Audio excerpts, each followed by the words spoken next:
تناوش کو لے جانے والے آپ کے ہی آدمی تھے بیٹا؟ بشرا الجھی ہوئی نظر آنے لگی تھی۔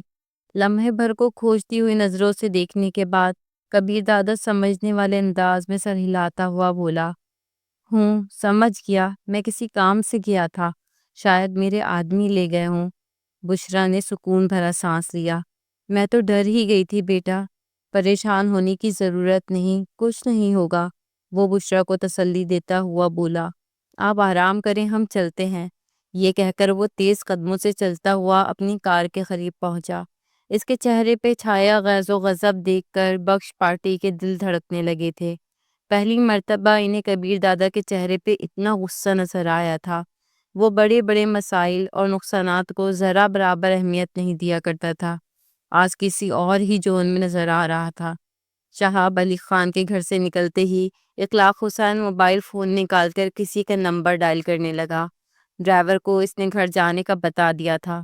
پہلی ہی گھنٹی پر کال ریسیو کر لی گئی تھی۔ مدبانہ لہجے میں پوچھا گیا، جی شاہ صاحب؟ خاور، کبیر اس وقت شہاب علی خان کے پاس بیٹھا ہے، تم اس لڑکی کو لانے کے لیے کسی کو اس کے گھر بھیج دو۔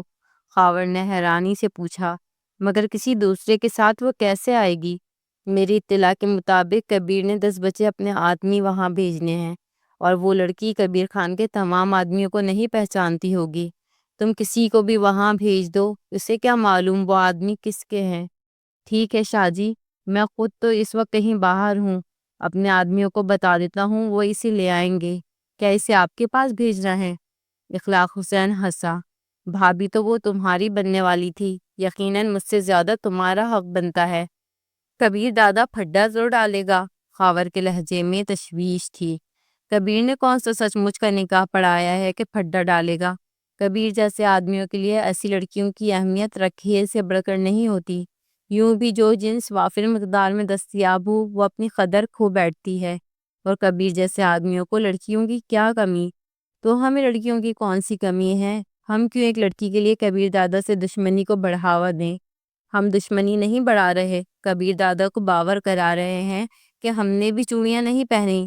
دوسرا، یہ لٹی پٹی لڑکی جب گھر جا کر اپنی بربادی کی داستان سنائے گی اور وہ داستان اس محلے میں پھیلے گی تو خود بخود اس محلے کے لوگوں کو میری اہمیت معلوم ہو جائے گی۔ خاور شیخ نے تحسین آمیز لہجے میں پوچھا، گویا آپ ایک تیر سے دو شکار کرنا چاہتے ہیں؟ اخلاق حسین نے فقریہ لہجے میں کہا، ایک اچھے کھلاڑی کو تیر ضائع نہیں کرنے چاہیے۔ شاہ جی، آپ کی بات تو ٹھیک ہے، مگر کبیر دادا سے کوئی بعید نہیں کہ اس لڑکی کے لیے کوئی الٹا سیدھا قدم اٹھا لے۔ خاور شیخ کے لہجے میں تشویش کا عنصر نمایاں تھا۔ کبیر کو میں اچھی طرح پہچانتا ہوں، وہ کبھی کچے پر پاؤں نہیں رکھے گا۔ ایک لڑکی کے لیے وہ کسی صورت مجھ سے دشمنی نہیں مول لے گا۔ ٹھیک ہے شاہ جی، جو آپ کی مرضی۔ کہاں جانا ہے دادا؟ ڈرائیور کے ساتھ بیٹھے اس کے سیکرٹری نے سہمے ہوئے لہجے میں پوچھا۔ اخلاق حسین کی کوٹھی پر چلو۔ کبیر دادا نے اپنا لہجہ نارمل رکھنے کی کوشش کی، جس میں اسے بالکل ہی ناکامی ہوئی تھی۔ جی دادا، عظیم نے کہا۔ ڈرائیور نے گاڑی آگے بڑھا دی۔ اخلاق حسین کے وسیع اور اس کوٹھی تک انہیں 20 منٹ لگے تھے۔ اس دوران کبیر دادا بے صبری سے پہلو بدلتا ہوا بار بار گھڑی کو دیکھتا رہا۔ ڈرائیور اس کا مزاج آشنا تھا، اس لیے اس نے حد الوسع تیز رفتاری کا مظاہرہ کیا۔ چوکیدار نے باہر نکل کر اس کی کار کو دیکھا۔ وہ کبیر دادا کو اچھی طرح پہچانتا تھا، لیکن اس کے باوجود وہ دروازہ کھولنے کی طرف نہیں بڑھا تھا۔ البتہ کبیر دادا کو دیکھ کر اس کے چہرے پہ خوف کے آثار ضرور نمودار ہوئے تھے۔ اسے خاموش کھڑا دیکھ کر ڈرائیور نے کہا، دروازہ کھولو۔ وہ ہکلاتے ہوئے بولا، شاہ صاحب نے کسی کے لیے بھی دروازہ کھولنے سے منع کیا ہوا ہے۔ میں کوئی نہیں ہوں، ڈرائیور سے پہلے کبیر دادا نے دبنگ لہجے میں کہا۔ اس کا عام لہجہ بھی مخالف کا پتہ پانی کر دیتا تھا۔ اس کے غصے کا اظہار کرنے پہ چوکیدار تھر تھر کانپنے لگا۔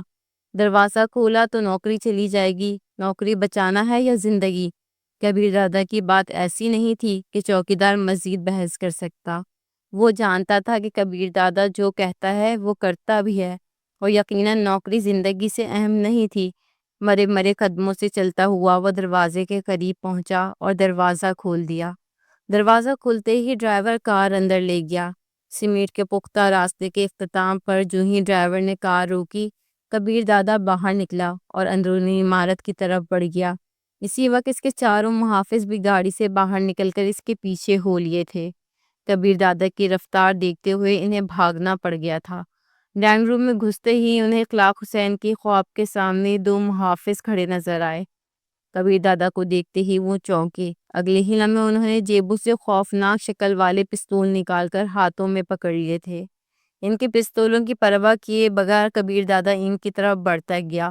کبیر دادا خالی ہاتھ تھا اور وہ دونوں مسلح، مگر اس کے باوجود ان کے چہروں پہ چھایا خوف نمایاں نظر آ رہا تھا۔ کبیر دادا، شاہ صاحب آرام کر رہے ہیں، اور ایک محافظ اسے روکنے کی دھمکی دینے کے بجائے وضاحت پیش کرنے لگا تھا، لیکن اس کی بات مکمل ہونے سے پہلے کبیر دادا کا ہاتھ گھوما۔ کن پٹی پہ لگنے والے ہتھوڑے نما مکے سے وہ اچھل کر خوابگاہ کے دروازے سے ٹکرایا اور ہاتھ پاؤں ڈھیلے چھوڑ دیے۔ تم بھی آرام کرو، اطمینان بھرے انداز میں کہتے ہوئے اس نے دوسرے محافظ کی طرف دیکھا۔ وہ فوراً ہاتھ سر سے بلند کرتے ہوئے پیچھے ہٹ گیا۔ دروازے پہ دستک دینے کے بجائے کبیر دادا نے زوردار لات رسید کی۔ دروازہ کافی مضبوط تھا، اس لیے صرف کھڑکھڑا کر رہ گیا تھا۔ کبیر دادا نے ایک طرف ہوتے ہوئے اپنے محافظوں کو اشارہ کیا۔ امتیاز اور بخش دوڑتے ہوئے دروازے کے قریب پہنچے اور اپنے کندھوں کی ضرب سے دروازے کا لاک توڑ دیا۔ کبیر دادا فوراً اندر گھسا۔ اخلاق حسین صوفے پر بیٹھا تھا۔ سامنے پڑی شیشے کی میز پہ اد بھری بوتل دھری تھی۔ نفیس گلاس ہاتھ میں تھامے وہ سنہرے سیال کی ہلکی ہلکی چسکیاں لے رہا تھا۔ دروازہ کھلنے کی اس نے مطلق پرواہ نہیں کی تھی۔ لڑکی کہاں ہے؟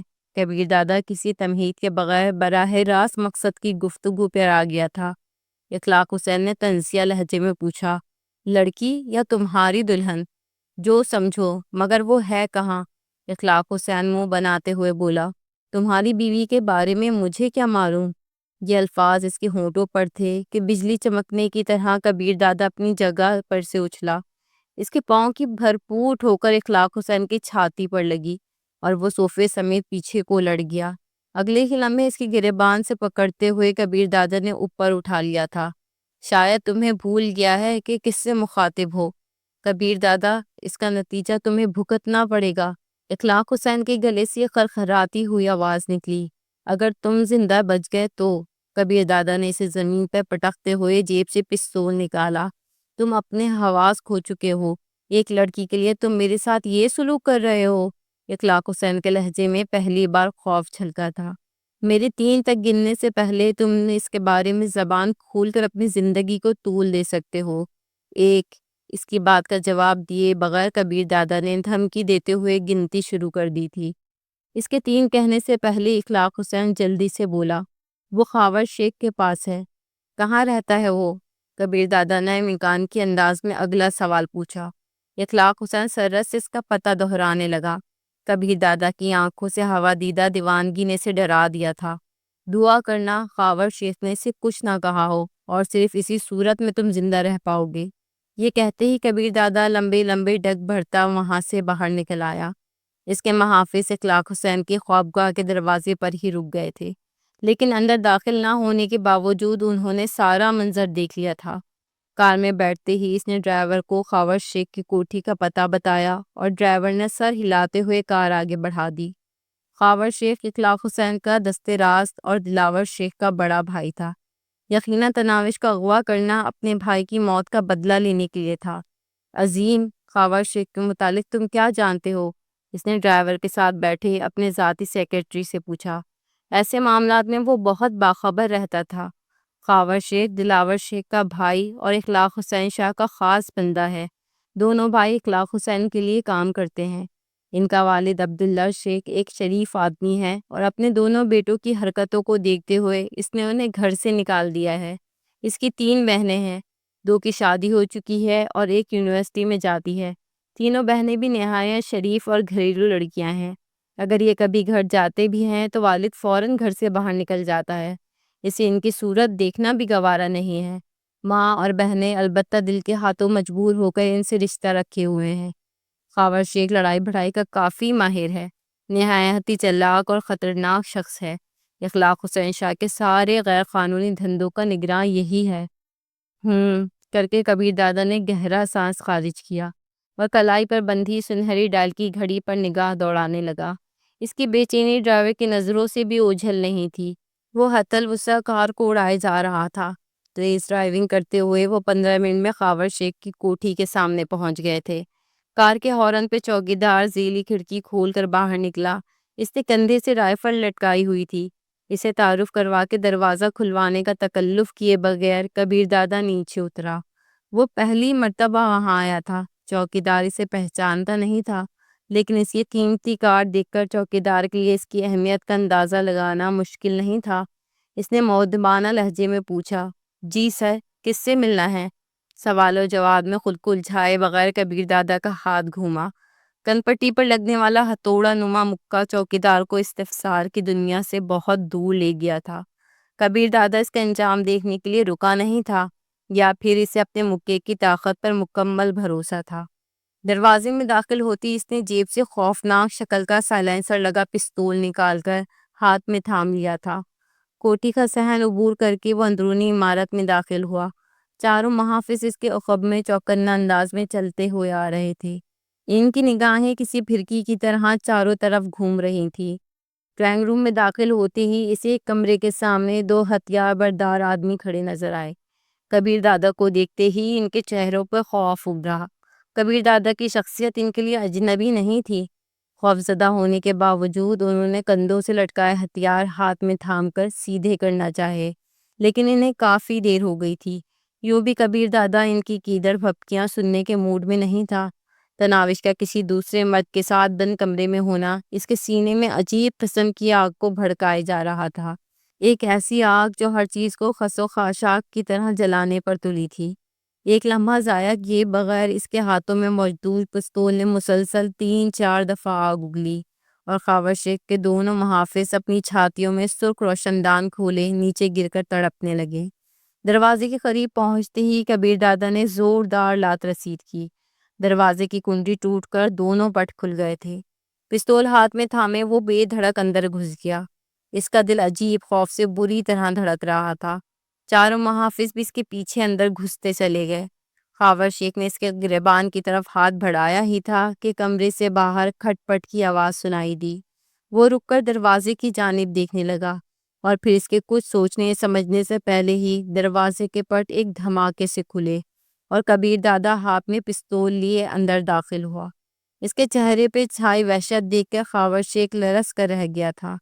ایک دم اسے لگا کہ وہ بہت بڑی غلطی کا ارتکاب کر بیٹھا ہے۔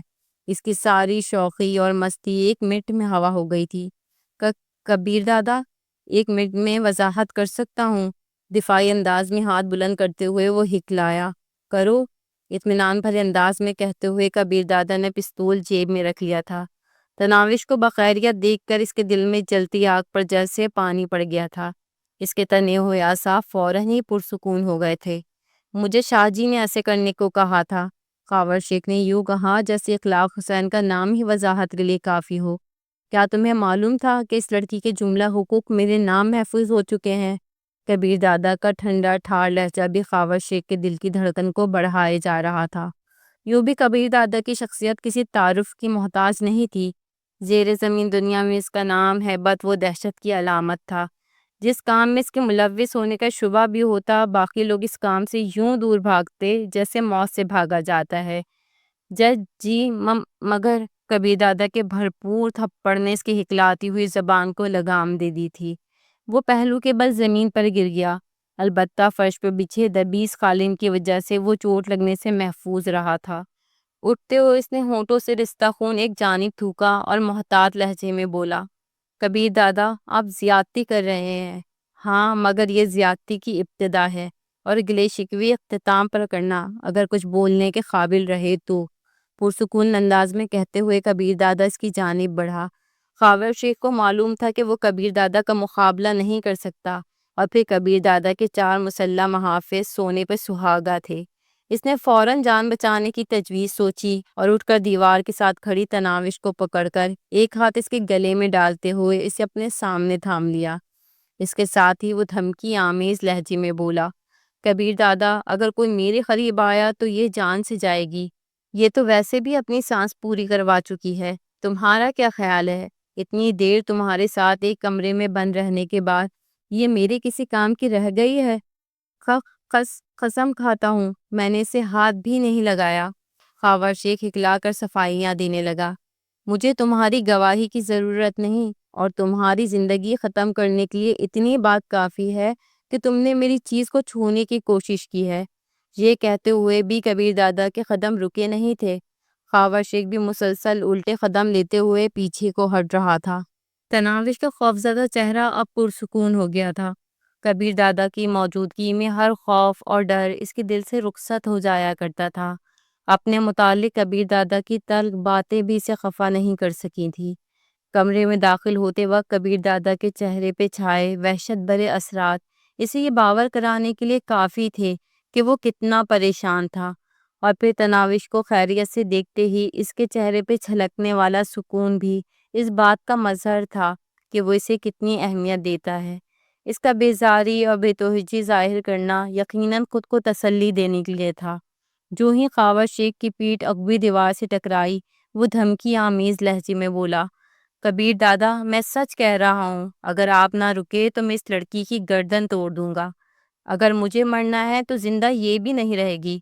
کبیر دادا 1.5 گز دور رکتے ہوئے بولا، خاور شیخ اگر اس لڑکی کو کچھ بھی ہوا تو اس کی جگہ رات گزارنے کے لیے عبداللہ شیخ کی یونیورسٹی میں پڑھنے والی بیٹی کو لینا پڑے گا۔ اب یہ نہ کہنا کہ تم اس لڑکی کو نہیں جانتے، آخر بہن ہے وہ تمہاری۔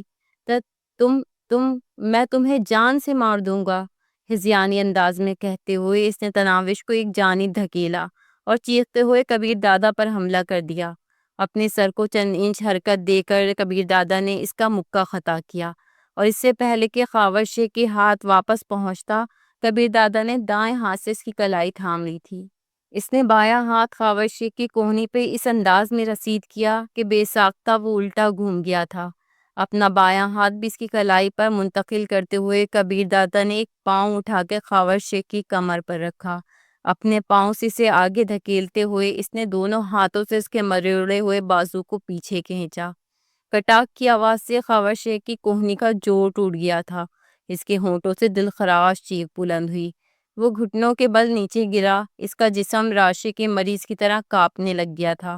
کبیر دادا اس کی طرف بڑھا۔ وہ خوفزدہ اور سہمی ہوئی نظروں سے اس کی جانب دیکھتے ہوئے گڑ گڑایا، مجھے معاف کر دو کبیر دادا، آئندہ ایسی غلطی نہیں ہوگی۔ اس کی گڑ گڑانے اور تڑپنے سے بے پرواہ کبیر دادا نے قریب پہنچ کر ایک ہاتھ اس کی تھوڑی کے نیچے اور دوسرا سر پر رکھتے ہوئے کہا، میں غلطی دہرانے کا موقع نہیں دیا کرتا۔ اس کے ساتھ ہی اس نے مخصوص انداز میں جھٹکا دیا۔ کٹاک ایک دوسری آواز بلند ہوئی تھی، لیکن اس مرتبہ خاور شیخ چیخ نہیں پایا تھا۔ اوندھے منہ دبی اس قالین پہ گرتے ہوئے وہ ہاتھ پاؤں جھٹکنے لگا۔ وہ ایک معصوم اور بے بس لڑکی کی چیخیں سننے کا منصوبہ بنائے ہوا تھا۔ حوا کی بیٹی کو اذیت دے کر وہ خود محظوظ کرنے کا سوچے ہوئے تھا، اور تقدیر اس ظالم پہ خندہ زن تھی۔ کبیر دادا تناوش کی طرف مڑا۔ وہ بھاگ کر اس کے قریب آئی اور یوں وارفتگی سے لپٹی گویا برسوں کی شناسائی تو ہو۔ اتنی دیر لگا دی، اس نے لاڈ بھرے انداز میں شکوہ کیا تھا۔ کبیر دادا کے چاروں محافظ یہ منظر دیکھتے ہی فوراً کمرے سے باہر نکل گئے تھے۔ اس کے یوں بے ساختگی سے لپٹنے پر کبیر دادا ششدر رہ گیا تھا۔ اس کے وہم و گمان میں بھی نہیں تھا کہ تناوش اس بے باکی کا مظاہرہ کرے گی۔ اس نے تناوش کی جسارت پہ غصہ کرنے کا سوچا، اسے جھڑکنے کا ارادہ کیا، مگر وہ ایسا کچھ بھی نہیں کر پایا تھا۔ تناوش کے ملائم اور نرم و نازک وجود نے اسے سن کر دیا تھا۔ تناوش کے بدن کی خوشبو اس کے حواس کو مختل کرنے لگی تھی۔ کافی کوشش کر کے اس نے اپنی زبان کو بولنے پر آمادہ کیا، تمہیں یوں کسی کے ساتھ نہیں چلے جانا چاہیے تھا۔ مجھے اگر ذرا بھی امید ہوتی کہ آپ خود مجھے لینے آئیں گے تو شاید قیامت تک میں انتظار میں بیٹھی رہتی، اور پھر مجھے یہ بھی گمان تھا کہ آپ کی بیوی کی طرف کوئی غلیظ ہاتھ نہیں بڑھا پائے گا۔ اس کے موقر ذکر فکرے پہ کبیر دادا کو سبکی کا احساس ہوا۔ اسے بامشکل خود سے علیحدہ کرتے ہوئے وہ دھیرے سے بولا، میرا بھی یہی گمان ہے، مگر کچھ لوگوں کو سمجھ میں یہ بات اتنی جلدی نہیں آتی، اور میرا سمجھانے کا طریقہ ایسا ہے کہ وہ سمجھ تو جاتے ہیں مگر مستقبل میں اس پر عمل کرنے کے قابل نہیں رہتے۔ تناوش کھلکھلا کر ہنسی، اب مجھے بھی اس طریقے سے سمجھانا نہ شروع کر دینا۔ کبیر دادا نے بے ساختہ امٹ پڑنے والی مسکراہٹ کو ہونٹ بھینچ کر روکا اور سنجیدہ لہجے میں بولا، چلنا چاہیے۔ ہاں چلیں، مگر یاد رہے اتفاق سے آپ نے میرا چہرہ تو دیکھ لیا ہے، منہ دکھائی معاف نہیں کروں گی۔ نکاح پڑھوانے کا مطلب یہ بھی نہیں کہ میں تمہاری چوچلے اٹھانا شروع کر دوں۔ اپنی حیثیت پہچان کر بات کیا کرو، خشک لہجے میں کہتے ہوئے وہ باہر کی طرف چل دیا۔ تناوش کے ہونٹوں سے خوشی بھری مسکراہٹ غائب ہو گئی تھی۔ وہ خاموشی سے اس کے پیچھے چل پڑی۔ اپنی حیثیت اسے یاد تھی۔ اس نے خود کبیر دادا کو یہی دعوت دی تھی کہ وہ صرف نکاح پڑھوا لے، اس کے بعد وہ بے شک اسے رکھیل سمجھ کر رکھے اور رکھیل ہی سا سلوک کرے۔ اس وقت کبیر دادا نے اس سے یہ بھی پوچھا تھا کہ وہ اپنی باتوں سے پھرے گی تو نہیں، اور اس نے اعتماد بھرے لہجے میں کہا تھا کہ وہ اپنے کہے سے 1 انچ بھی نہیں ہٹے گی۔ اس وعدے وعید کے بعد تناوش کے ایک بیوی کے حقوق کے لیے اصرار کرنا کسی بھی طرح نہیں جچتا تھا۔ یوں بھی کبیر دادا کے چہرے پر اپنے لیے پریشانی دیکھ کر اس نے امید کا دامن دراز کیا تھا، لیکن کبیر دادا نے اسے یہ باور کرانے میں 1 منٹ کی بھی دیر نہیں کی تھی کہ اس کا پریشانی ظاہر کرنا اس کی محبت کی وجہ سے نہیں بلکہ اپنی عیاشی کی وجہ سے تھا۔ وہ تناوش کو اپنی ملکیت سمجھ رہا تھا، اور عورت چاہے بیوی ہو یا رکھیل، اس میں حصے دار بنانا مرد کی فطرت میں شامل نہیں۔ تناوش اس کی ملکیت تھی، اور اپنی ملکیت پر وہ کیسے کسی دوسرے کا تصرف برداشت کر سکتا تھا۔ ایک محافظ نے کبیر دادا کے لیے عقبی دروازہ کھولا ہوا تھا۔ اس کے بیٹھنے تک تناوش دوسری جانب سے گھوم کر اس کے ساتھ ہی بیٹھ گئی۔ راستے میں کبیر دادا سنجیدہ چہرہ لیے بیٹھا رہا۔ تناوش نے بھی کچھ بولنے کی کوشش نہیں کی تھی۔ کبیر دادا کی تلخ بات اسے ابھی تک ہضم نہیں ہو پا رہی تھی، لیکن گھر پہنچنے تک وہ خود کو سنبھال چکی تھی۔ فی الحال کبیر دادا کے نزدیک اس کی کوئی اہمیت نہیں تھی، لیکن کوشش سے وہ اس کے دل میں جگہ بنا سکتی تھی۔ نہ جانے کیوں اس کا دل کبیر دادا کے دل میں جگہ بنانے کا خواہاں تھا، اور وہ اس سے علیحدہ ہونے پر خود کو آمادہ نہیں کر پا رہی تھی۔ گھر پہنچتے ہی کبیر دادا نیچے اتر کر تیز قدموں سے اپنے خوابگاہ کی جانب بڑھ گیا تھا۔ تناوش ایک مرتبہ پہلے وہاں آ چکی تھی۔ اسے خوابگاہ کا رستہ معلوم تھا، اور کسی سے رہنمائی لیے بغیر وہ آسانی سے وہاں پہنچ سکتی تھی۔ اس کے باوجود کبیر دادا کی حرکت پر وہ دل محسوس کر رہ گئی تھی۔ نئی نویلی دلہن کا اتنا تو حق بنتا تھا کہ اسے اپنے ساتھ چلا کر لے جایا جاتا۔ فرنٹ سیٹ پہ بیٹھے ہوئے عظیم کو دیکھ کر بھی وہ مسکرا نہیں سکی تھی، حالانکہ گزشتہ روز اسے دیکھتے ہوئے وہ ہنسی نہیں روک پا رہی تھی کہ تناوش کی وجہ سے اسے کبیر دادا کے بھرپور تھپڑ کا سامنا کرنا پڑا تھا۔ اب شاید عظیم کے ہنسنے کی باری تھی۔ بجھے دل سے کار سے اتر کر وہ بوجھل قدموں سے خوابگاہ کی طرف بڑھ گئی۔ خوابگاہ میں گھستے ہی اسے کبیر دادا منشق دروازے والی ایک الماری کے سامنے کھڑا نظر آیا۔ الماری سے کوئی چیز نکال کر وہ پیچھے مڑا۔ اس کے ہاتھ میں سنہری سیال والی 2 بوتلیں دیکھتے ہی تناوش سمجھ گئی تھی وہ کس غلیظ مشروب سے شغل شروع کرنے والا ہے، لیکن وہ جیسا بھی تھا اب اس کا شوہر تھا، اور وہ جن حالات میں وہاں پہنچی تھی اس کے بعد اپنے شوہر کی کسی بات پہ ناک بھو چڑھانا مناسب نہیں تھا۔ وہ خود ہی تمام کشتیاں جلانے پر آمادہ ہوئی تھی۔ نکاح سے پہلے ہی اس نے اپنے تمام حقوق کبیر دادا کو معاف کر دیے تھے، تو اب کوئی واویلا کرنا اسے جچتا نہیں تھا۔ اس کے ساتھ وہ یہ بھی جانتی تھی کہ کبیر دادا کے نزدیک اس کی اہمیت ایک لذیذ پکوان جتنی ہی تھی کہ پیٹ بھرنے کے بعد جسے نظر بھر دیکھا بھی نہیں جاتا۔ کبیر دادا نے صوفے پہ بیٹھ کر شیشے کا نفیس گلاس بھرا اور ایک ہی سانس میں پورا گلاس خالی کر دیا۔ اس پر سے نظریں ہٹا کر وہ سبک قدموں سے چلتی ہوئی جہازی سائز بیڈ کے کنارے پہ ٹک گئی۔ اس کے ساتھ ہی وہ پرتعیش خوابگاہ کا جائزہ لینے لگی۔ فرش پہ گہرے بھورے رنگ کا دبیس قالین بچھا تھا۔ جہازی سائز بیڈ کے پاؤں کی طرف کی دیوار پر ایک بڑی LED لگی ہوئی تھی۔ اس کے ساتھ والی دیوار میں ڈریسنگ روم اور آگے غسل خانے کا دروازہ تھا۔ دوسری 2 دیواروں پر جنگل کے بادشاہ کی 2 بڑی بڑی پینٹنگز آویزاں تھیں۔ چھت میں خوبصورت سیلنگ کی گئی تھی اور ایک ترتیب سے 10-12 انرجی سیورز نصب تھے۔ ان کے جلنے سے خوب تیز روشنی پھیلی ہوئی تھی۔ بیڈ کی دائیں جانب 5 سیٹر صوفہ سیٹ رکھا ہوا تھا۔ صوفہ سیٹ کے سامنے شیشے کی خوبصورت میز رکھی تھی، جبکہ جنوب میں شیشے کی تپائیاں پڑی تھی۔ چھت سے پنکھے لٹکے ہوئے نظر نہیں آ رہے تھے، اس کے بجائے ایک دیوار میں لگا ہوا AC اعلان کر رہا تھا کہ مکین کو پنکھوں کی کوئی ضرورت نہیں ہے۔ ایک کونے میں درمیانہ سا فریج بھی رکھا ہوا تھا۔ کمرے کو ایک نظر دیکھنے والا بھی آسانی سے اندازہ کر سکتا تھا کہ گھر کا مالک کتنا دولت مند ہے۔ اس خوابگاہ کو دیکھتے ہوئے تناوش کی آنکھوں میں اپنے گھر کے کمرے کا منظر ابھرا۔ بام کی چارپائی پہ بچھی منشک چادر جو زیادہ دھلائی سے اپنے اصل رنگ گم کر چکی تھی، لکڑی کی ایک پرانی سی میز جس کا نہ ہونا ہونے سے کئی گنا بہتر تھا، چھت سے لٹکتا ہوا پرانا پنکھا جو ہوا سے زیادہ آوازیں دیتا تھا، اور وابڈا کی مہربانی سے انہیں وہ آوازیں کم ہی سننے کو ملا کرتی تھی۔ گرد ختم کرنے کے لیے ہر دوسرے دن کچے فرش پر پونچھا پھیرنا پڑتا۔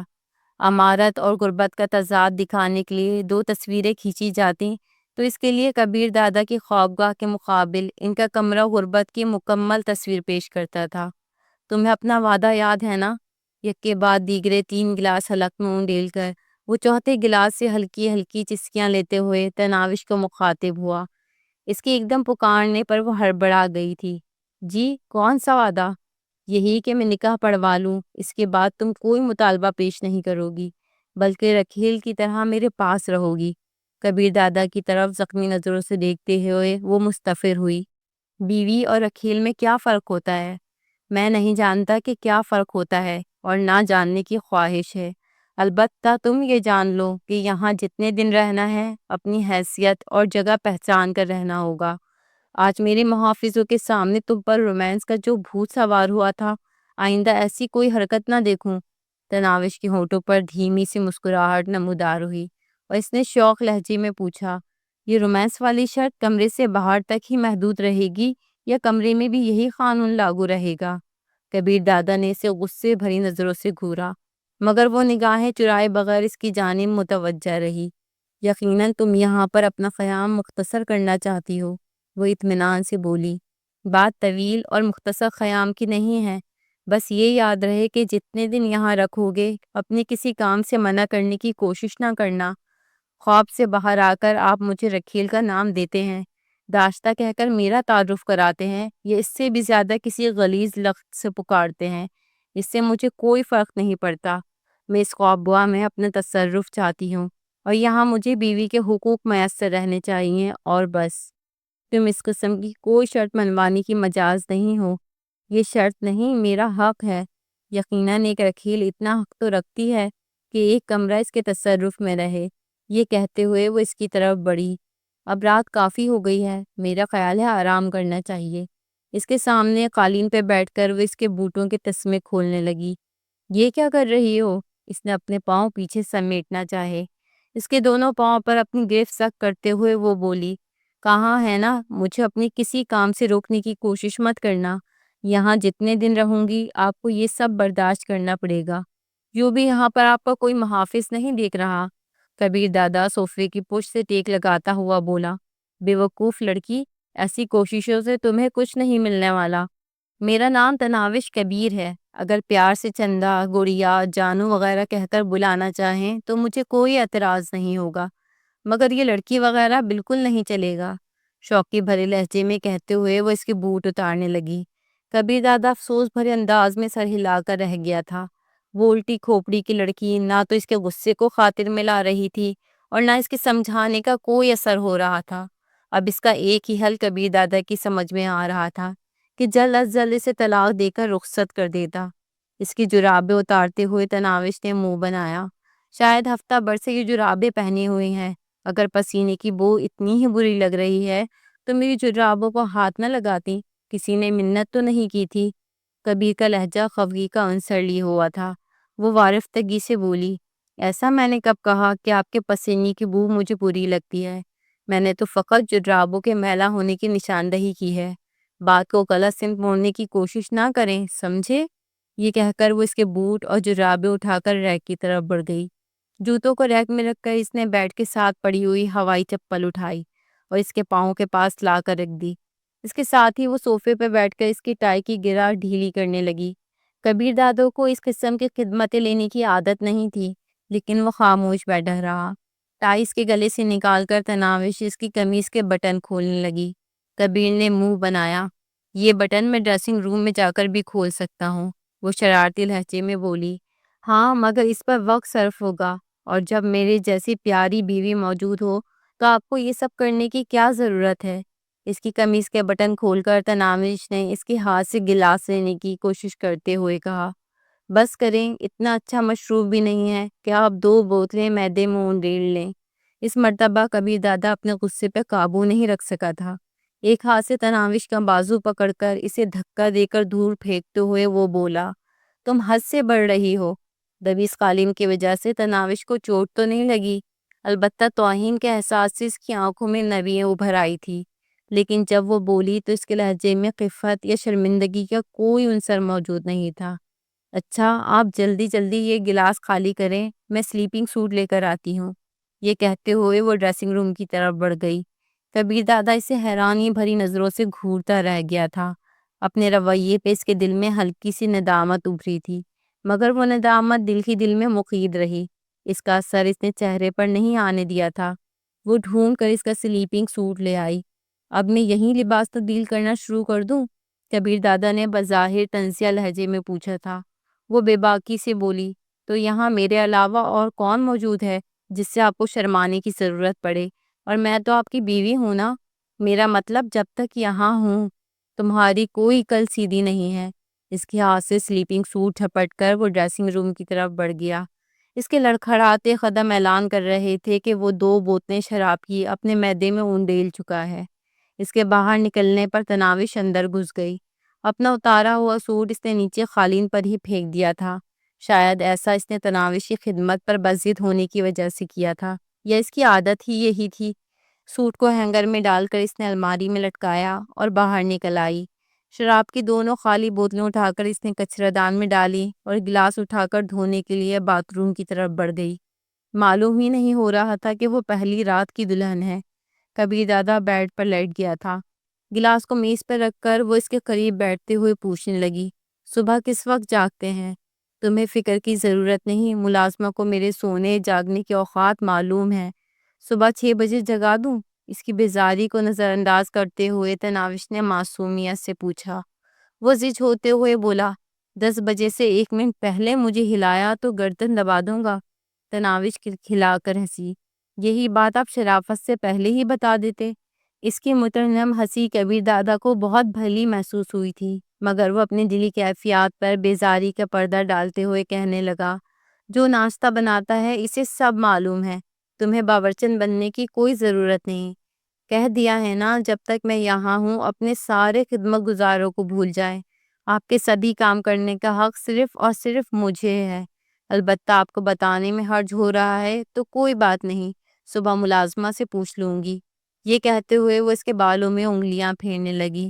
وہ اسے منع کیے بغیر خوش لہجے میں گویا ہوا، جانتی ہو تمہاری ساری کوششیں بیکار اور بے فائدہ ہیں، فضول میں اپنی توانائیاں ضائع کر رہی ہو۔ تمہاری یہاں آمد کا مقصد مجھے بھی معلوم ہے، تمہیں بھی بھولا نہیں ہوگا، اور اگر یاد نہیں ہے تو یاد دہانی کرا دیتا ہوں کہ تم خوبصورت، پرکشش اور جاذب نظر جسم کی مالک ہو، اس لیے کبیر دادا کی خوابگاہ میں نظر آ رہی ہو۔ اس کا یہ مطلب بھی نہ لینا کہ کبیر دادا کو خوبصورت لڑکیوں کی کمی ہے۔ تم نے خود آفر کی اور ترس کھاتے ہوئے میں نے منظور کر لی، اس لیے جو 3 دن یہاں گزارنے ہیں آرام سے گزارو، اس کے بعد تمہیں آزاد کر دوں گا۔ تناوش کے ہونٹوں پر پھیکی مسکراہٹ نمودار ہوئی۔ اس کے بالوں میں انگلیاں پھیرنے کا عمل جاری رکھتے ہوئے وہ آہستہ سے بولی، یہ ساری باتیں میں اچھی طرح جانتی ہوں، لیکن آپ کو نہیں معلوم کہ آپ کی وجہ سے مجھے کس عذاب سے چھٹکارا نصیب ہوا، اور پھر میرے غریب خانے پر آپ نے بذات خود آ کر جو میرا مان بڑھایا ہے، اس کے احسان کا بدلہ تو میں کبھی نہیں چکا سکتی۔ باقی رہا آپ کی خدمت کرنے کا مسئلہ، تو یہ آپ کو متاثر کرنے کے لیے نہیں ہے۔ ہر مشرقی بیوی اپنی شوہر کی خدمت خوش دلی سے کرتی ہے، اس لیے میں جب تک یہاں ہوں آپ کے چاہنے نہ چاہنے کے باوجود خدمت کرتی رہوں گی، اور جب علیحدہ کریں گے تو خاموشی سے گھر چلی جاؤں گی، یہ سوچ کر کہ بس اب آپ کو میری ضرورت نہیں رہی۔ تمہیں سمجھانا ہی فضول ہے۔ کبیر دادا نے بیڈ سائڈ پہ لگا تیز روشنی کا بٹن بند کر کے 0 بلب جلا دیا۔ صبح نہا کر تناوش نے وہی کپڑے دوبارہ پہن لیے تھے کہ گھر سے وہ ایک جوڑا ہی لے کر آئی تھی۔ خوابگاہ اور پھر ڈرائنگ روم میں جائے نماز ڈھونڈنے کی ناکام کوشش کے بعد وہ باہر لان میں نکل آئی۔ نرم و ملائم گھاس میں نماز پڑھتے ہوئے اسے عجیب سی فرحت کا احساس ہوا تھا۔ نماز پڑھ کر وہ کافی دیر ہاتھ اٹھائے اپنے رب سے ہم کلام رہی۔ نہ جانے وہ اس بے نیاز داتا سے کیا کیا مانگتی رہی کہ جس کے خزانوں میں کوئی کمی نہیں ہے۔ دعا مانگ کر وہ ننگے پاؤں گھاس پر ٹہلنے لگی۔ شیر کے مجسمے کے گرد اڑتا فواروں کا پانی بہت بھلا محسوس ہو رہا تھا۔ وہ فوارے کے گرد گھومتی رہی۔ داخلی دروازے پہ دو مسلح چوکیدار موجود تھے، جبکہ اندرونی عمارت کے دونوں کونوں پر بھی دو آدمی اپنے ہتھیار گود میں رکھ کر کرسی پہ بیٹھے تھے۔ تمام کی نظریں تناوش کی جانب ہی نگراں تھی۔ اسے نماز پڑھتے دیکھ کر ان کے ہونٹوں پر مسکراہٹ کھیلنے لگی تھی۔ دستگیر بھائی، یہ ملانی کبیر دادا کہاں سے پکڑ لایا ہے؟ ایک چوکیدار دبے لہجے میں دوسرے کو مخاطب ہوا۔ دستگیر نے دانت نکالتے ہوئے کہا، جانتے ہو، گیدڑ کی موت آتی ہے تو وہ شہر کا رخ کرتا ہے، اور جب مرد پہ برا وقت آتا ہے تو وہ کسی عورت کی محبت میں مبتلا ہو جاتا ہے۔ تمہارا کہنے کا مطلب ہے کبیر دادا اس بالش بھر کی چھوکری کی محبت میں مبتلا ہو گیا ہے؟ دستگیر نے اس بات میں سر ہلاتے ہوئے کہا، نیاز بھائی، کہنے والے تو یہی کہہ رہے ہیں۔ کون کہہ رہا ہے؟ نیاز مستفسر ہوا۔ رات کو امتیاز کی زبانی جو تفصیل معلوم ہوئی ہے، اس مطابق تو یہی لگتا ہے کہ کبیر دادا اس لڑکی پہ بری طرح فریفتہ ہے۔ اس لڑکی کی خاطر اس نے اخلاق حسین شاہ جیسے آدمی پر ہاتھ اٹھایا ہے، اور شاہ جی کے خاص آدمی خاور شیخ کو موت کے گھاٹ اتار دیا ہے۔ بلکہ کل عصر کے وقت اس نے خاور شیخ کے چھوٹے بھائی کو بھی اس لڑکی کے ہاتھوں مروا دیا۔ امتیاز اس کا نام دلاور شیخ بتا رہا تھا، اور اس کا قصور صرف اتنا تھا کہ وہ اس لڑکی کو آتے جاتے چھیڑتا تھا۔ نیاز نے حیرانی سے پوچھا، اس نے ایک مرد کو قتل کیا ہے؟ ہاں، دلاور شیخ نے اس کے بھائی کو قتل کیا تھا۔ اس نے ماں کے ساتھ مل کر بدلہ لے لیا، اور دلاور شیخ تو اس لیے بھی چوں نہ کر سکا کہ وہاں کبیر دادا موجود تھا۔ نیاز سمجھنے والے انداز میں سر ہلاتے ہوئے بولا، ویسے کبیر دادا کو یہ ملی کہاں پر ہے؟ 2 دن پہلے دن کے چوکیدار رحمت علی خان کی ڈیوٹی میں آئی تھی، خود کو کبیر دادا کی دوست بتا رہی تھی۔ نیاز بولا، تعلق کے بعد ملنے آئی ہوگی نا؟ میں پوچھ رہا ہوں کہ دونوں نے آنکھ کہاں لڑی ہے، اور کیا اس بے وقوف کو معلوم نہیں کہ کبیر دادا کس بلا کا نام ہے؟ چھوڑو نیاز بائی، خود ہی بھگتے گی۔ کبیر دادا 2-3 دن سے زیادہ کسی لڑکی کو قریب نہیں چھوڑتا۔ یاد نہیں، جلوہ جیسی اداکار کو اس نے 3-4 دن بعد ٹھینگا دکھا دیا تھا۔ یہ تو بے وقوف سی گھریلو لڑکی نظر آتی ہے۔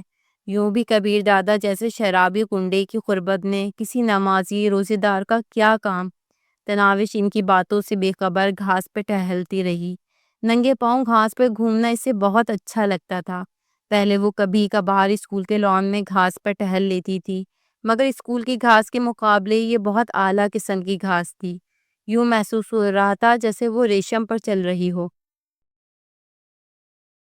طلوع آفتاب کے وقت وہ چپل پہن کر اندر کی طرف بڑھ گئی۔ گھر میں وہ صبح سویرے ناشتے کی عادی تھی۔ رات کی باسی روٹی توے پہ گرم کر کے وہ چائے کے ساتھ کھا لیا کرتی۔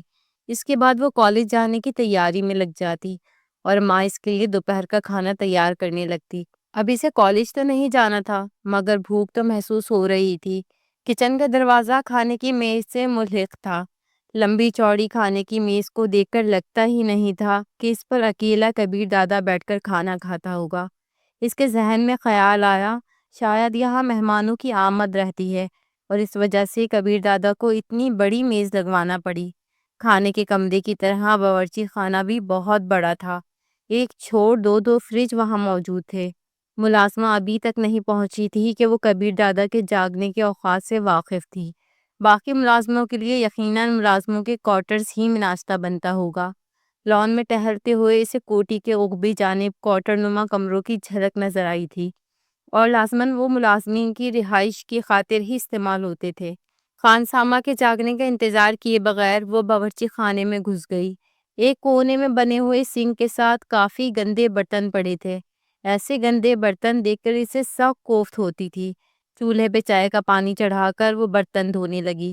برتن صاف کرنے کے ساتھ ساتھ وہ چائے بھی بنا چکی تھی۔ ابھی پراٹھا بنانے کے لیے وہ آٹا گوندنے کا سوچ ہی رہی تھی کہ ایک ادھیڑ عمر خاتون اندر داخل ہوئی۔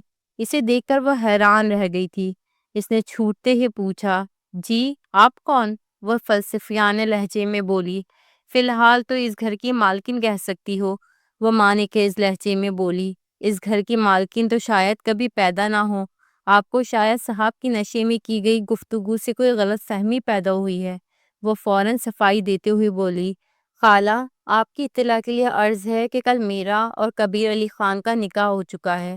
کیا آپ کو میرے کپڑوں سے اندازہ نہیں ہو رہا کہ میں پہلی رات کی دلہن ہوں؟ وہ بے پرواہی سے بولی، آپ کھانے کی میز پر تشریف رکھیے، میں ناشتہ لگا دیتی ہوں۔ باقی روزانہ نئے نکور اور قیمتی لباس والیاں ہی نظر آتی ہیں، آج تک کوئی پھٹے پرانے لباس میں تو نظر آئی نہیں کہ آپ کو انوکھا سمجھوں۔ تناوش کو سخت قسم کی توہین کا احساس ہو رہا تھا، مگر جھکڑ تو نہیں سکتی تھی مگر وہ اسے کبیر دادا کی دلہن سمجھے۔ کیوں بھی ایک ملازمہ سے اس بات پر جھکڑنا کہ وہ اسے کبیر دادا کی بیوی سمجھے خاصا عجیب تھا۔ وہ چپکے سے باہر نکل آئی۔ تھوڑی دیر بعد ملازمہ اس کے لیے ناشتہ لے آئی، جوس، سیب، ڈبل روٹی، جیم، مکھن، انڈے اور جانے کیا کیا لوازمات وہ ٹرالی میں بھر کر لائی تھی۔ ناشتہ شروع کرنے سے پہلے اس نے پوچھا، خالہ صاحب ناشتے میں کیا لیتے ہیں؟ وہ بھی یہی کچھ لیتے ہیں بی بی جی، بس مقدار کچھ زیادہ ہوتی ہے۔ شکریہ خالہ، آج سے ان کا ناشتہ میں خود لے جایا کروں گی، بس آپ میری رہنمائی کر دیا کرنا۔ کیا فائدہ بی بی جی، آج آپ نے یوں بھی واپس چلے جانا ہے؟ وہ پرعزم لہجے میں بولی۔ میں واپس جانے کے لیے نہیں آئی، ملازمہ نے منہ بنایا۔ ہوں، یہاں آنے والی ہر دوسری لڑکی یہی کہتی ہے۔ آئندہ بولتے وقت کچھ سوچنے کی زحمت کر لینا، میں کوئی بازاری لڑکی نہیں، کبیر علی خان کی بیوی ہوں۔ بی بی جی آپ تو خفا ہونے لگی، میرا مطلب یہ تھا کہ وہ خطا کلامی کرتے ہوئے سخت لہجے میں بولی۔ چھوڑیں مطلب کو اور جائیں باورچی خانے کی صفائی کر لیں۔ آج تو گندے برتن میں نے دھو لیے تھے، لیکن اس کے بعد مجھے باورچی خانے میں گندا برتن نظر آنا نہیں چاہیے۔ خواہ مخواہ رعب جھاڑنے کی ضرورت نہیں بی بی جی، میں صاحب کی ملازمہ ہوں، آپ کی نہیں۔ یہ کہتے ہوئے وہ بڑبڑاتے ہوئے باورچی خانے کی طرف بڑھ گئی۔ ایک رات کے لیے آتی ہیں اور مالکن کی طرح حکم جمانے لگ جاتی ہیں۔ اس کی بلند خود کلامی تناوش کے کانوں تک بھی پہنچ گئی تھی، مگر اسے برداشت کرنا پڑا۔ گو وہ ایک رات والی نہیں تھی اور نہ اس کا کبیر سے تعلق شریعت کے دائرے سے باہر تھا، مگر حقیقت تو یہی تھی کہ اس کا خیام بھی عارضی ہی تھا۔ سر جھٹک کر وہ تلخ سوچوں کو دور کرنے کی کوشش کرتے ہوئے ناشتے کی طرف متوجہ ہو گئی۔ ناشتہ کرتے ہوئے بھی اس کی سوچیں اسی مسئلے میں سرگرداں رہیں۔ کبیر دادو کو جسم و جاں کا مالک باننے کے بعد وہ اس سے دور نہیں جانا چاہتی تھی۔ وہ کوئی ایسا طریقہ سوچ رہی تھی کہ کبیر دادا صرف اسی کا بن کر رہ جاتا، مگر یہ بیل کسی طرح مونڈھے چڑھتے دکھائی نہیں دے رہی تھی۔ البتہ اتنا وہ جانتی تھی کہ کوشش کرنے والے ہی حصول کی لذت چکھتے ہیں، جبکہ ہاتھ پہ ہاتھ دھرے بیٹھنے والے بس مقدر کو کوستے رہتے ہیں۔ دلاور شیخ سے جان چھڑانے کے لیے اگر وہ ہاتھ پیر نہ ہلاتی تو کبھی بھی اپنے مقصد میں کامیاب نہ ہو پاتی۔ اب کبیر دادا کے معاملے میں بھی وہ اتنی آسانی سے پیچھے ہٹنے کو تیار نہ تھی۔ ناشتہ کر کے وہ کافی دیر وہیں بیٹھی رہی، یہاں تک کہ ملازمہ برتن سمیٹنے پہنچ گئی۔ تناوش کے دماغ سے اب تک اس کی تلخ بات محو نہیں ہوئی تھی۔ خالہ بات سنو۔ وہ جو ہی برتن اٹھا کے باورچی خانے کی طرف مڑی، تناوش بول پڑی۔ جی بی بی۔ وہ رک گئی۔ میں آج کی بات کو نظر انداز کرتے ہوئے آپ کو تنبیہ کر رہی ہوں کہ اگر اس کے بعد اگر مجھے موقع دیا یا کوئی ایسی بات کی تو نوکری سے فارغ کروا دوں گی۔ اس کے علاوہ آپ کر بھی کیا سکتی ہیں؟ اگر یہ غریب کی روزی پہ لاٹ مار کر آپ کو خوشی ملتی ہے تو آج ہی فارغ کرا دیں بی بی جی۔ غریب کو بولنے کی تمیز بھی تو ہونا چاہیے۔ وہ مزید برہم ہونے لگی۔ چلیں کچھ دن رہ گئیں تو آپ سے تمیز بھی سیکھ لوں گی۔ عام سے لہجے میں اس پر چوٹ کرتے ہوئے وہ باورچی خانے کی طرف بڑھ گئی۔ اس کے دماغ کی سوئی بس اسی بات پر اٹکی تھی کہ وہاں تناوش کا قیام ایک دو دن سے زیادہ نہیں ہونا تھا۔ کبھی کبھی تو خود تناوش کو بھی یہی لگنے لگتا کہ وہ بس ایک دو دن کی مہمان ہے، مگر پھر اس کے اندر ایک انجانہ حوصلہ بیدار ہوتا جو اسے یقین دلاتا کہ کبیر دادا اسے کسی صورت بھی طلاق نہیں دے گا۔ وہ اٹھ کر ڈرائنگ روم میں آ گئی۔ بڑی اسکرین کے LED کو آن کر کے وہ دھیمی آواز میں خبریں سننے لگی۔ وہ کافی دیر تک وہیں بیٹھی رہی، کیونکہ کبیر دادا نے 10 بجے سے پہلے جگانے سے منع کیا تھا، اور اس سے پہلے سے جگانے کی ہمت تناوش کو بھی نہیں ہو رہی تھی۔ 10 بجے اسے ملازمہ خوابگاہ کی طرف بڑھتی نظر آئی۔ اس نے پلیٹ میں شیشے کا گلاس بھی رکھا ہوا تھا۔ خالہ کہاں جا رہی ہو؟ اسے دروازے کے قریب روکتے ہوئے وہ مستفسر ہوئی۔ صاحب کو جگانا تھا۔ گلاس میں کیا ہے؟ لیموں نچوڑے ہوئے ہیں، یہ کھٹا پانی ہی انہیں جگانے میں مدد دیتا ہے۔ اچھا آپ ناشتہ تیار کریں، میں انہیں جگا دیتی ہوں۔ ملازمہ اصرار کیے بغیر لیمو پانی کا گلاس اس کے حوالے کرتے ہوئے واپس مڑ گئی۔ وہ خوابگاہ میں گھس گئی۔ کبیر دادا کی بھاری سانس اس کی گہری نیند میں ہونے کا اعلان کر رہی تھی۔ اس کے ساتھ بیٹھتے ہوئے وہ چلنا میں اس کے چہرے کو گھورتی رہی۔ ملگجی روشنی میں اس کا پررعب چہرہ پرسکون دکھائی دے رہا تھا۔ کاش آپ پر میری ملکیت متعین ہو جائے۔ اس کے دل کی گہرائیوں میں ایک تمنا جاگی اور اس کا ہاتھ کبیر دادا کے سر کی طرف بڑھ گیا۔ اس کے گھنے بالوں میں ملائم انگلیاں کنگھی کی طرح پھیرنے لگی۔ اس کی بھاری سانس مدھم پڑنے لگی تھے اور پھر اس نے آہستہ سے آنکھیں کھول دی۔ چند لمحے خالی خالی نظروں سے تناوش کو گھورنے کے بعد اس کی نظروں کا زاویہ چھت کی طرف مڑ گیا۔ بالوں سے ہاتھ نکال کر تناوش نے دونوں ہاتھوں میں اس کا چہرہ تھاما اور چاہت سے بولی، اٹھ جائیں نا، 10 بج چکے ہیں۔ وہ سر جھٹکتا ہوا اٹھ بیٹھا۔ تناوش نے فوراً لیمو پانی کا گلاس اس کی جانب بڑھا دیا۔ ایک ہی سانس میں کھٹا پانی معدے میں انڈیل کر وہ غسل خانے کی طرف بڑھ گیا تھا۔ تناوش ڈریسنگ روم میں گھس کر اس کے لیے لباس نکالنے لگی۔ گہرے نیلے رنگ کا سوٹ الماری سے نکال کر اس نے ہینگر میں لٹکایا اور ناشتہ لینے چل دی۔ ملازمہ ناشتہ تیار کر رہی تھی۔ وہ خاموشی سے اسے ناشتہ تیار کرتے دیکھتی رہی۔ اس نے جو ہی ناشتہ تیار کر کے ٹرالی میں ڈالا وہ بول پڑی، آپ رہنے دے خالہ، میں لے جاتی ہوں۔ وہ پیچھے ہٹتے ہوئے بولی، آپ پہلی لڑکی ہیں جو صاحب جی کے کاموں میں اتنی دلچسپی لے رہی ہیں۔ میری ماں نے یہ کوشش چھوڑ دیں۔ کبیر علی خان جیسے آدمی کسی ایک کے ہو کر نہیں رہ سکتے۔ آج آپ ہیں، کل دوسری ہوگی اور پرسوں تیسری۔ خالہ، انشاءاللہ کل بھی میں ہی ہوں گی اور پرسوں بھی کوئی دوسری تیسری آپ کو نظر نہیں آئے گی۔ یہ کہتے ہوئے وہ ٹرالی دھکیلتے ہوئے باورچی خانے سے باہر نکل آئی۔ خوابگاہ میں داخل ہو کر اس نے میز پر ناشتہ لگایا اور کھڑکی کے پردے ہٹا کر ملگجے اندھیرے کو روشنی میں تبدیل کر دیا۔ کبیر دادا ڈریسنگ روم میں کپڑے تبدیل کر رہا تھا۔ وہ اسی جانب بڑھ گئی۔ اسے سلیپنگ سوٹ سنبھالتے دیکھ کر وہ بولا، ویسے اس کام کے لیے ملازمہ موجود ہے۔ معلوم ہے، لیکن شاید آپ نہیں جانتے کہ ملازمہ کے رحم و کرم پر وہ مرد ہوتے ہیں جو کنوارے ہوں یا جن کی بیویاں پھوڑ ہوں۔ چند دنوں کی بیوی سے کیا کام لینا؟ بالوں میں کنگھی پھیرتے ہوئے اس نے منہ بنایا، جب تک نعمت میسر ہو اس سے فائدہ اٹھاتے رہنا چاہیے۔ صوفے کی جانب بڑھتے ہوئے اس نے مسکرا کر کہا، یہ غلط فہمی میں کب کی اپنے دماغ سے نکال چکا ہوں کہ بیوی نعمت ہو سکتی ہے۔ اس کے بیٹھنے تک وہ بھی اس کے پیچھے پہنچ گئی تھی۔ وہ سیب اٹھا کر دانتوں سے کترنے لگا۔ اس کے ساتھ بیٹھتے ہوئے تناوش پلیٹ سے انڈا اٹھا کر چھلکا اتارنے لگی۔ یہ کام میں اپنے ہاتھ سے کرنا پسند کرتا ہوں، وہ بے نیازی سے بولی۔ اچھی عادت ہے، لیکن جب تک میں موجود ہوں آپ کو یہ کرنے کا موقع نہیں ملے گا۔ تمہاری ہر بات مجھے تھپڑ مارنے پر اکساتی ہے، مگر یہ سوچ کر رک جاتا ہوں کہ 2-3 دن کی مہمان ہوں، شاید یہ قیام اتنا بھی مختصر نہ ہو۔ صاف انڈا پلیٹ میں رکھ کر اس نے دوسرا انڈا اٹھا لیا۔ تمہاری عادتیں دیکھ کر تو ایسا نہیں لگتا۔ نہ چاہتے ہوئے بھی وہ مسکرا پڑا تھا۔ اس کے مزید قریب ہوتے ہوئے وہ اس کے بازو سے چمٹ گئی۔ آپ کی خدمت کرنا بری عادت ہے؟ پھر وہی رومانس، کبیر دادا نے بیزاری بھرے لہجے میں کہا، مگر اس نے تناوش کو دور نہیں کیا تھا۔ کمرے کے اندر تو آپ اجازت دے چکے ہیں نا؟ کب؟ جوس کا گلاس خالی کر کے رکھتے ہوئے اس نے حیرانی سے پوچھا۔ رات کو جب آپ مجھے محافظوں کے سامنے ایسا کرنے سے منع کر رہے تھے، اس وقت میں نے کمرے کی بابت دریافت کیا تھا اور آپ خاموش رہے تھے، اور خاموش ہونے کا ایک ہی مطلب بنتا ہے کہ آپ کو کوئی اعتراض نہیں ہے۔ اگر تم کچھ دن اور یہاں رہیں تو میرے پاگل ہونے میں کوئی شبہ نہیں رہے گا۔ وہ شرارت سے ہنسی، یہ نہ ہو مجھے بھیج کر دیوانے ہو جائیں۔ ناشتے سے ہاتھ کھینچتے ہوئے وہ کھڑا ہو گیا۔ صرف تم نہیں، ہر خوبصورت لڑکی یہی سمجھتی ہے کہ اس کے بغیر مرد نہیں رہ پائے گا۔ واپس کس وقت لوٹیں گے؟ وہ بھی اس کے ساتھ ہی کھڑی ہو گئی۔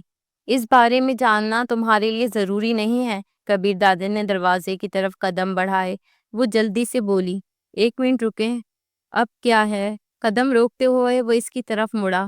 اس کے قریب رک کر تناوش نے زیر لب کچھ بڑبڑا کر اس پر پھونکا، اب جائیں، تمہاری یہ حرکتیں مجھے کوفت میں مبتلا کر دیتی ہیں۔ بیزاری سے کہتے ہوئے وہ خوابگاہ سے نکل گیا۔ محافظوں نے گاڑیاں قطار میں لگائی ہوئی تھی۔ ایک محافظ نے اسے آتے دیکھ کر اوبی نشست کا دروازہ کھول دیا۔ کار میں بیٹھتے ہوئے اچانک اس کے دماغ میں خیال آیا، محبت کی دعوے دار نے خوابگاہ ہی سے رخصت کر دیا ہے۔ یہ سوچتے ہوئے اس کی نظریں بے اختیار اندرونی عمارت کے دروازے کی طرف اٹھ گئی تھی۔ تناوی دروازے سے باہر نکل کر اسی طرف دیکھ رہی تھی۔